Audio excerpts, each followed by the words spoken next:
Hello students, कैसे हैं आप लोग। 3 वीडियो रियल नंबर का हम ऑलरेडी अपलोड कर चुके हैं इस चैनल पे और आज ये चौथा वीडियो है, 4th वीडियो है जिसमें हम आपको सिखाएंगे इर्रेशनल नंबर के बारे में। रियल नंबर चैप्टर है 10th सीबीएसई का, जिसमें हम बात कर रहे हैं इर्रेशनल नंबर को लेकर के। मैं हूँ हर्ष और आप सबका एक बार फिर से वेलकम है इस चैनल पे। तो अगर आपको वीडियो पसंद आता है, कुछ डाउट्स आते हैं तो आप कमेंट कर सकते हो। तो चलिए बिना देर किए स्टार्ट करते हैं इर्रेशनल नंबर का कंसेप्ट, देखते हैं कि क्या होता है। सो इर्रेशनल नंबर, जैसा कि हम रैशनल नंबर पहले पढ़ चुके हैं, तो इर्रेशनल नंबर भी बहुत इजीली आपको समझ में आ जाएगा। तो पहली बात मैं आपको बोलता हूँ कि the number which cannot be written in the form of P upon Q। मतलब रैशनल का जस्ट ऑपोजिट आपको चलना है कि रैशनल नंबर में हम क्या करते थे, P अपॉन Q के फॉर्म में लिख सकते थे, लेकिन इर्रेशनल नंबर में हम P अपॉन Q के फॉर्म में नहीं लिख सकते हैं। दूसरा डेफिनेशन जो कि हमने डेसिमल फॉर्म का दिया था, तो इसका क्या बनेगा, decimal form of a number, decimal form of a number is non-terminating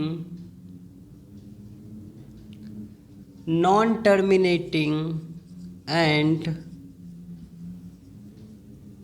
non-repeating।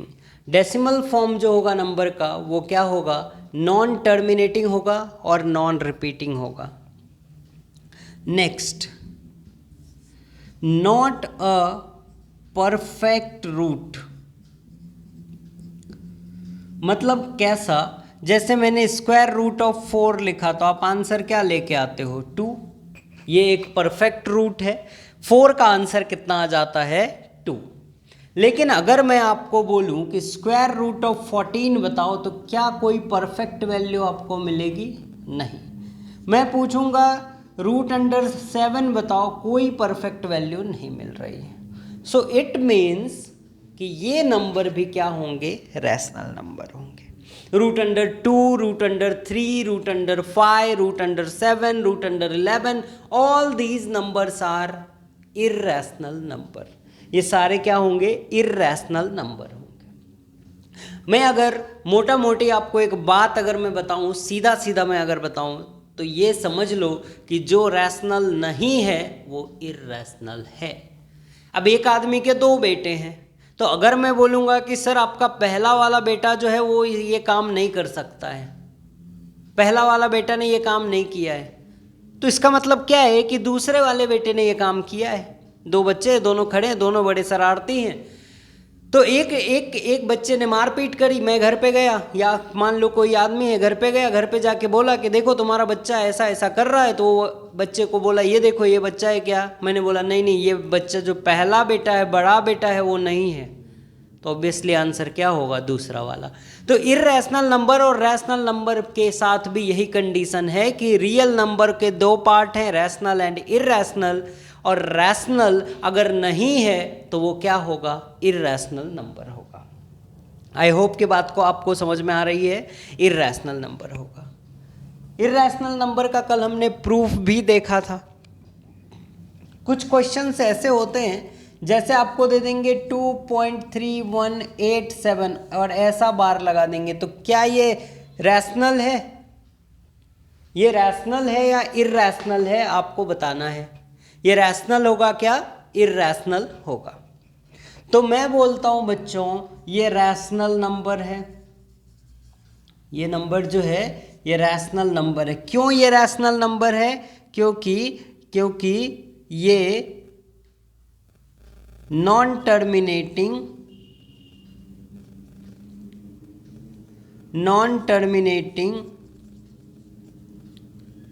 Repeating है।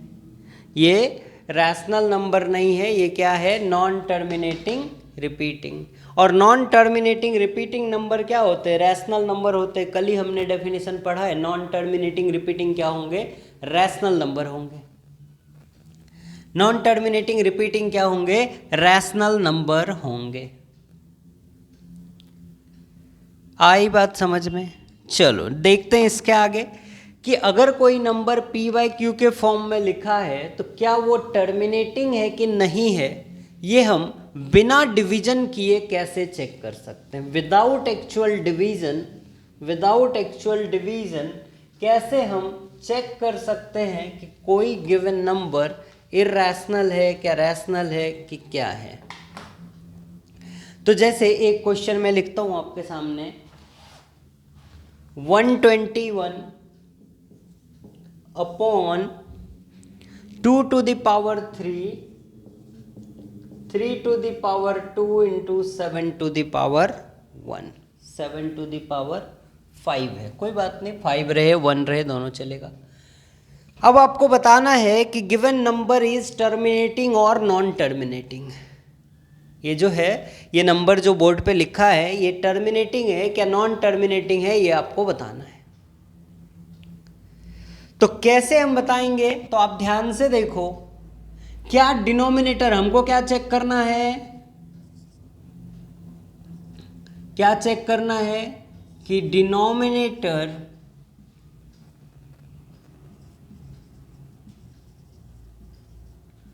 Is of the form, denominator is in the form of 2 to the power m or 5 to the power n or 2 to the power 5 multiply 5 to the power n, sorry 2 to the power m multiply 5 to the power n। मतलब denominator में सिर्फ और सिर्फ 2 या फिर 5 होना चाहिए। 2 अकेला है तो भी चलेगा, 5 अकेला है तो भी चलेगा, दोनों भी हैं 2 और 5 तो भी चलेगा, लेकिन उसके साथ कोई और नंबर नहीं होने चाहिए। किसी भी नंबर को हम टर्मिनेटिंग तब कहेंगे, ध्यान से सुनना बच्चों, किसी भी नंबर को हम टर्मिनेटिंग तब कहेंगे जब उसके डिनोमिनेटर में सिर्फ 2 हो। 2 होने का मतलब क्या है? 2 हो, 2 स्क्वायर हो, 2 क्यूब हो, 2 पावर 4 हो, 2 के पावर में 5 हो, ऐसा हो, मतलब 2 का फैक्टर हो, 2 होना चाहिए।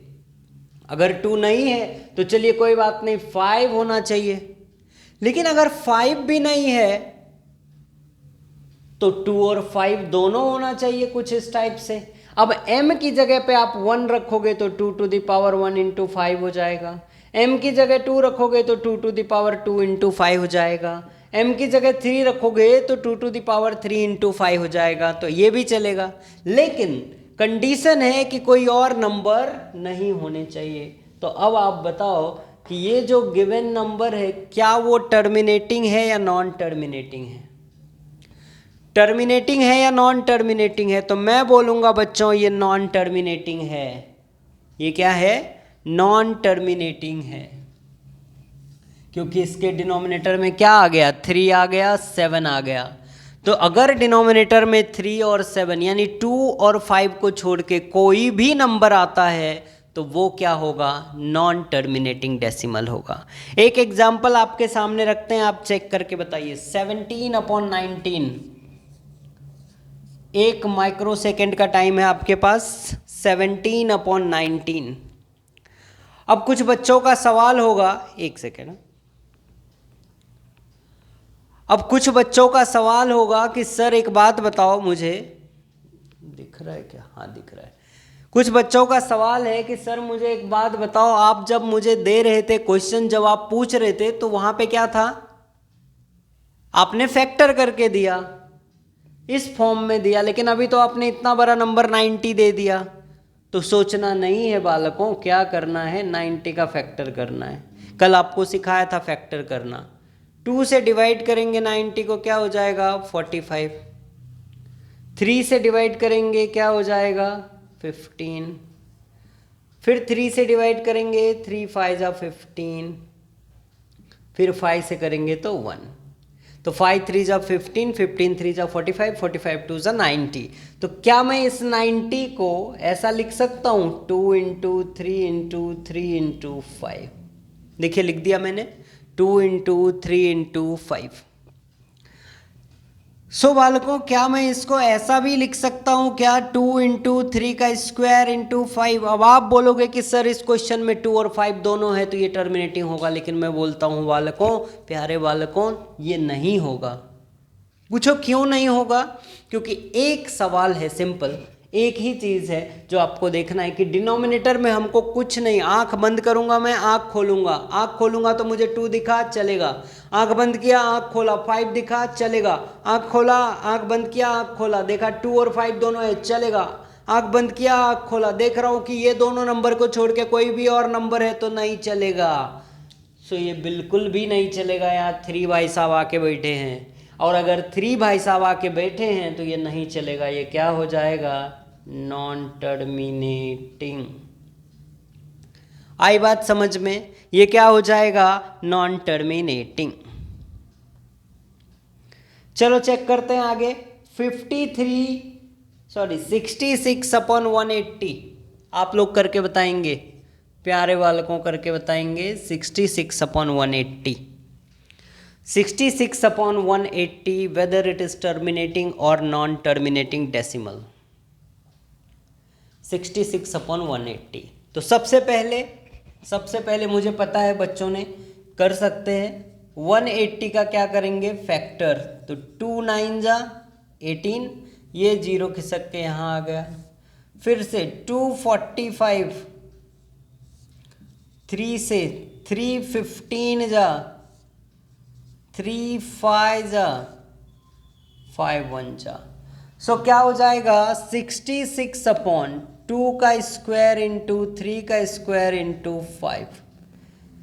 सो प्यारे बालकों देखो जरा, इसमें है क्या? ये टर्मिनेटिंग है क्या नॉन टर्मिनेटिंग? तो अब तो आप समझ गए होंगे। आई होप कि आपको समझ में आ रही बात कि 2 और 5 के अलावा सर हम किसी को देखना नहीं चाहते हैं, और अगर कोई दिखा तो वो टर्मिनेटिंग होगा ही नहीं। ये टर्मिनेटिंग की कंडीशन है, ये प्यार वाली शर्तें हैं, कंडीशन है। क्या कंडीशन है? कि देखो बेटा टर्मिनेटिंग मैं हो जाऊंगा, मुझे कोई तकलीफ नहीं, लेकिन सिर्फ मुझे 2 और 5 के साथ टर्मिनेटिंग होना है। मुझे सिर्फ 2 और 5 चाहिए। अगर कोई आया तो मैं सीधा सीधा वो क्या हो जाऊंगा? मैं नॉन टर्मिनेटिंग। एक भी कोई आ गया तो मैं नॉन टर्मिनेटिंग हो जाऊंगा। ठीक है, तो देखिए 3 आ गया, so it is non terminating. I hope कि आपको ये भी समझ में आ रहा है, टर्मिनेटिंग एंड नॉन टर्मिनेटिंग आ रहा है समझ में, टर्मिनेटिंग एंड नॉन टर्मिनेटिंग। ठीक है, इसमें एक क्वेश्चन बच्चों बहुत प्यारा क्वेश्चन है, मैं आपको बताता हूं कि क्या है। अब तो आप समझ गए होंगे कि टर्मिनेटिंग एंड नॉन टर्मिनेटिंग क्या होता है। आज ही सुबह मैं उठा, मैंने एक बड़ी अच्छी लाइन सुनी थी।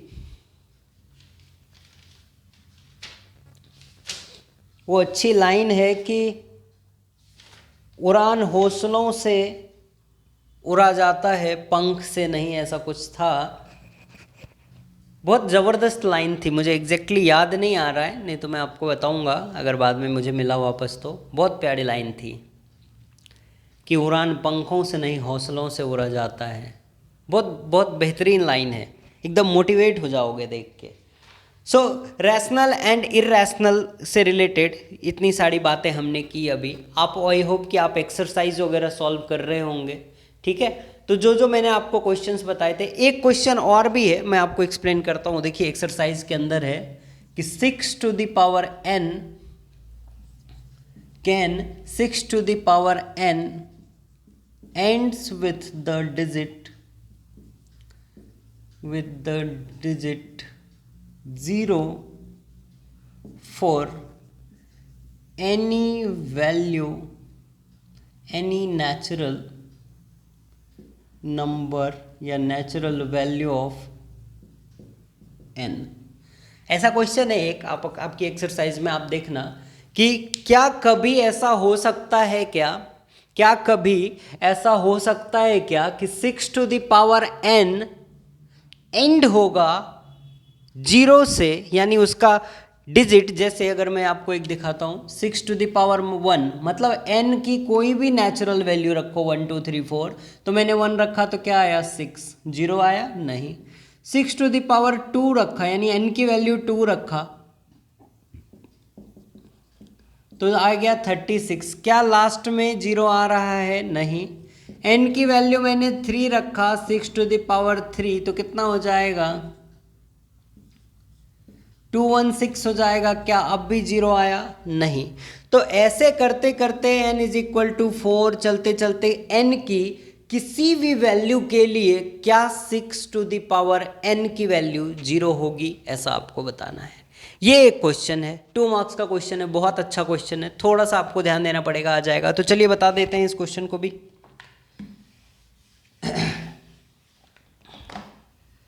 तो मैं बोलता हूं बच्चों, सबसे पहले आप देखो कि 10 लिखा मैंने, जिस नंबर के लास्ट डिजिट यानी यूनिट प्लेस पे क्या है? 0 है। तो अगर मैं फैक्टर करूं तो क्या मिलता है? 2 इंटू 5। अगर मैं 20 लूँ, क्योंकि 20 में भी यूनिट प्लेस पे यानी लास्ट डिजिट पे क्या है? 0 है, तो क्या मैं इसको ऐसा कह सकता हूँ 2 इंटू 2 इंटू 5, 2 2 जा 4 5 जा 20। मैंने 100 लिया तो 100 को क्या 2 इंटू 5 इंटू 2 इंटू 5 कह सकते हैं। तो ऐसे मैंने 50 लिया, 50 2 इंटू 5 इंटू 5। तो आप ध्यान से देखो जरा, इस पैटर्न को ऑब्जर्व करो कि जिस भी नंबर के लास्ट में 0 है वो नंबर किससे एंड हो रहा है बच्चों? उसके फैक्टर में क्या क्या आ रहा है? 2 और 5 आ रहा है। जो भी नंबर 0 से एंड हो रहा है उन सारे नंबर के फैक्टर में क्या है? 2 और 5 है। जो भी नंबर 0 से एंड हो रहा है उन सारे 0 से एंड हो रहा है उन सारे नंबर के लास्ट में क्या है? उन सारे नंबर के फैक्टर में क्या है? 5 है। 2 है, 5 है, 2 है, मतलब कंपल्सरी 2 और 5 है। तो जो भी नंबर 0 से एंड करेगा उसके फैक्टर में क्या आना चाहिए? 2 और 5 आना चाहिए। लेकिन अगर 2 और 5 नहीं आता है तो क्या मैं कह सकता हूं कि 0 नहीं आएगा? श्योर नहीं आएगा। देखिए मैं 128 लिखता हूँ, 128 में कभी 0 नहीं आएगा। अगर आप लिख लो, मान लो 115 लिख लो, 115 का फैक्टर करते हैं 115, 5 2 जा 10, 5 3 जा 15, देखिए 23 आया।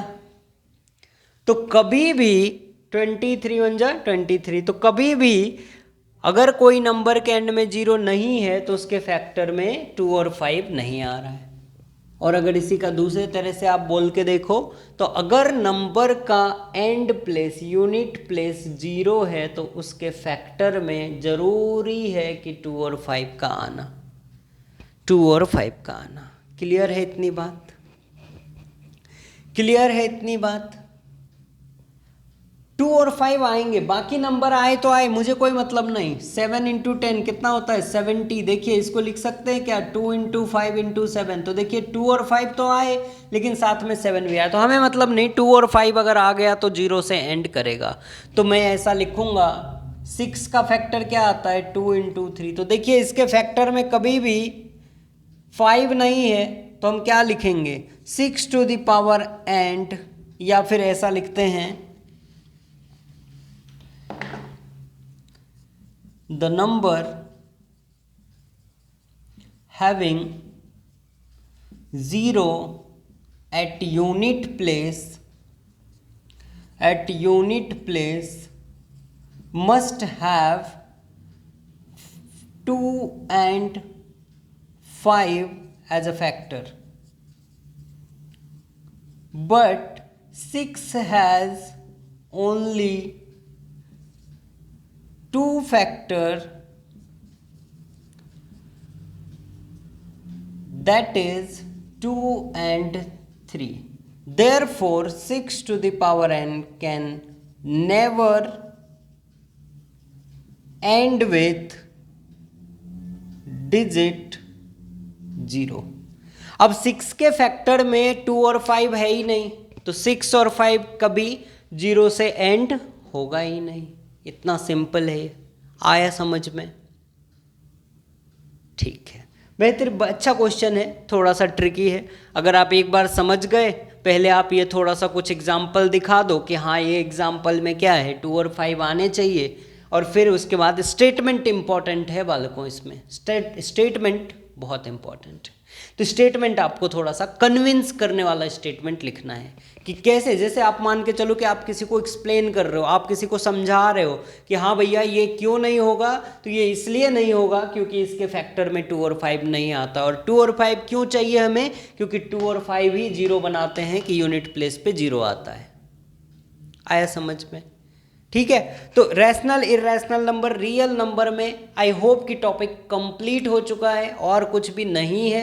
यूक्लिड डिवीजन लेमा का जो टॉपिक है वो एलिमिनेट है, वो नहीं है आपको पढ़ना। तो इसलिए जितनी भी बाकी बचे हुए टॉपिक्स थे उसको मैंने कवर कराया है। आपको फिर भी लगता है कि सर कुछ और रह गया है, तो आप एक काम कर सकते हो।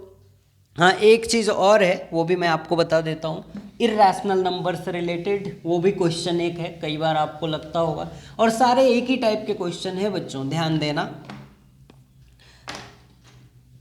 कभी कभी अभी आपको पता है कि √2 एक इर्रेशनल नंबर है, तो √2 से रिलेटेड एक क्वेश्चन ऐसा बन सकता है। क्या बनेगा एक क्वेश्चन, जैसे देखिए 4 + √2 प्रूव दैट, क्या लिखा रहेगा, prove that 4 + √2 is irrational number. क्या लिखा रहेगा, 4 + √2 इज इर्रेशनल। बहुत आसान, मान लीजिए इसको, let 4 + √2 is rational number, rational number. So 4 + √2 is equal to P/Q लिख सकता हूं मैं। कभी भी अगर कोई नंबर रैशनल नंबर है तो उसको हम क्या लिख सकते हैं, P/Q के फॉर्म में लिख सकते हैं। अब यहाँ पे देखो √2 आप पहले से प्रूफ कर चुके हैं कि ये इर्रेशनल है, तो ये 4 क्या है, रैशनल है। तो 4 को हम इस तरफ ले जाएंगे, लाइक टर्म्स को वन साइड, तो लेफ्ट में क्या बचेगा, √2। 4 लेफ्ट से राइट को गया है तो क्या हो जाएगा, -4 हो जाएगा। अब आप देखो रैशनल माइनस रैशनल रैशनल ही होता है, ये तो हमने बचपन में पढ़ा था कि 2 रैशनल नंबर का सब्ट्रैक्शन हमेशा रैशनल आता है, क्लोजर प्रॉपर्टी कहते थे उसको 7th में। ये क्या है, इर्रेशनल नंबर है। अब RHS is rational, RHS is rational, therefore LHS must be rational. अब RHS रैशनल है और उसके बराबर में कोई नंबर लिखा है तो वो भी रैशनल होना चाहिए, ऐसा हम कह रहे हैं। लेकिन बट वी नो दैट, हमको पता है, we know that √2 is irrational, irrational. Therefore our assumption is wrong. Therefore our assumption is wrong. Therefore 4 + √2 is irrational. ठीक है, चलो आज इतना ही, मिलते हैं नेक्स्ट वीडियो में।